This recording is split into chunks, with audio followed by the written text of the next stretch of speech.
ঠিক আছে। এখন আমরা খাচ্ছি তন্দুরি রুটি, ঠিক আছে। টক দই, চিকেন দো পেঁয়াজা, মিক্সড ভেজিটেবল, ঠিক আছে। পেঁয়াজ লঙ্কা। এই হলো এখন আমাদের খাবার। বাহ, ঠিক আছে। আর একজন ফোনে ব্যস্ত।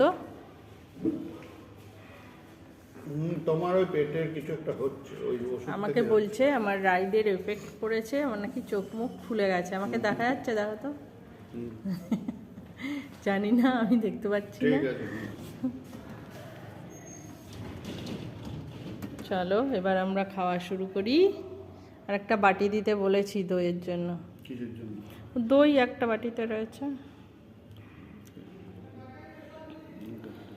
এটা বোধহয় এটা চিকেন দো পেঁয়াজা, আর এটা মিক্স ভেজিটেবল।